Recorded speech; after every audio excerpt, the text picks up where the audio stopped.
Assalamualaikum warahmatullahi wabarakatuh. Perkenalkan, nama saya Muhammad Hasbikan Abdillah dengan NIM STI 2023-03728. Saya ingin membagikan hasil review saya terhadap sebuah paper terbaru yang terbit di Jurnal Sinta 2 ICCCS pada edisi Januari 2025 kemarin, yang dibuat untuk memenuhi tugas UAS mata kuliah metodologi penelitian yang diampu oleh Bapak Singgih Briandoko SPD MKom. Okay, next, kita masuk di identitas artikel jurnal. Jadi paper ini ditulis oleh Ninda Lutfiani bersama tim dan kawan-kawan dengan judul Exploring the Relationship Between Artificial Intelligence and Business Performance.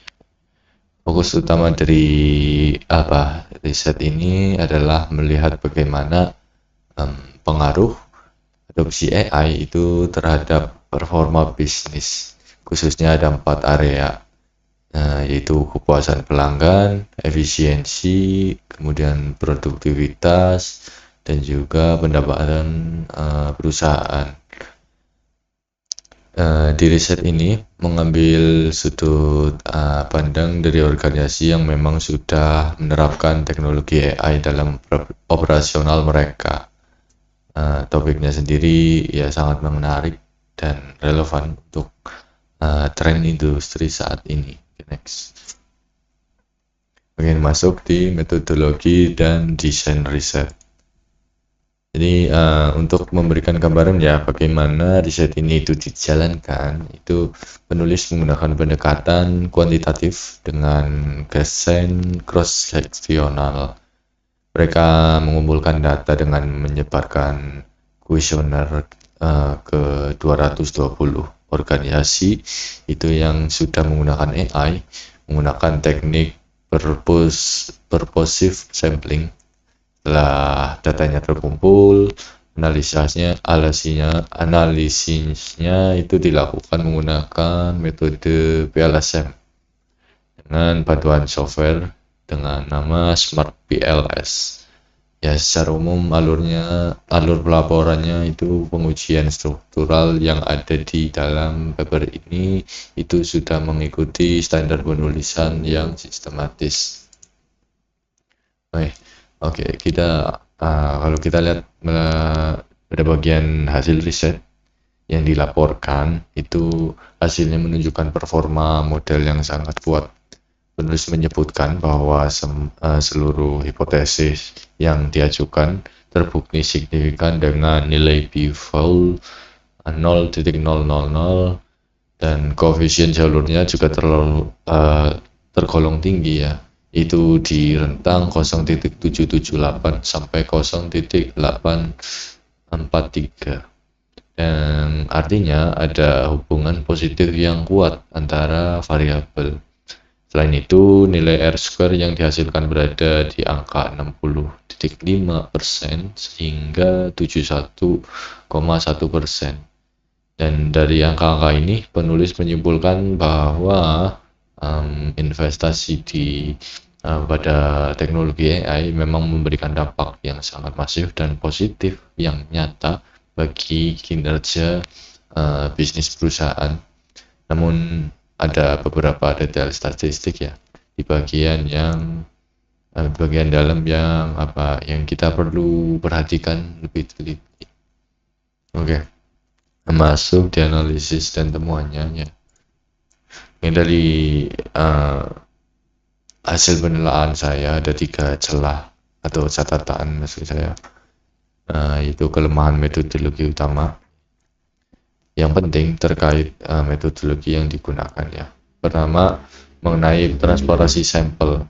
Di awal disebutkan kuesioner disebar ke 220 organisasi, tetapi informasi mengenai berapa kuesioner yang kembali atau jumlah sampel akhir yang benar-benar diolah di Smart PLS itu tidak dicantumkan ya secara detail. Kemudian kedua, Itu karena riset ini mengandalkan data persepsi dari satu sumber dalam satu waktu, model seperti ini juga bisa rentan terhadap common method bias. Sayangnya di dalam paper ini belum disertakan uji mitigasi seperti Harman single factor atau pengecekan VIF, nilai VIF maksud saya. Dan ketika dari sisi pengembangan teori, riset ini cenderung mereplikasi model yang sudah ada ya tanpa ada menambahkan variabel mediasi atau modernisasi yang lebih spesifik. Next, catatan yang paling krusial ya sebenarnya ada bagian validitas diskriminan, di mana ada beberapa angka di tabel yang kurang konsisten dengan klaim di teks. Pertama, pada kriteria Fornell-Laker, korelasi antara AI dan pendapatan itu sebesar 0,843. Nah, ternyata lebih tinggi dibandingkan akar AEV dengan dari konstruk customer satisfaction yang cuma 0,764. Ya, secara teori ini memang menandakan bahwa validitas diskriminannya itu belum sepenuhnya terpenuhi. Kedua, ada inkonsistensi nilai HTMT di bab metode. Penulis membatasi nilai HTMT yang harus di bawah 0,9, tetapi di tabel hasilnya ada yang nilainya mencapai 0,944, namun tetap dinyatakan lolos. Selain itu, indikator CS2 dan CS4 memiliki loading factor di bawah 0,7 yang idealnya perlu dieliminasi untuk memperbaiki model. Dan ya terakhir bahasanya agak terlalu mengarah ke hubungan sebab akibat langsung, padahal dengan desain cross seksional kita baru bisa menyimpulkan adanya hubungan asosiatif atau korelasi saja. Next. Ya, meskipun ya ada beberapa catatan evaluasi, paper ini juga tentu punya kelebihan yang patut diapresiasi. Penulis menyajikan tahapan pelaporan PLSM dengan sangat urut dan rapi, sehingga pembaca mudah memahami alurnya ya. Itu salah satu kelebihannya.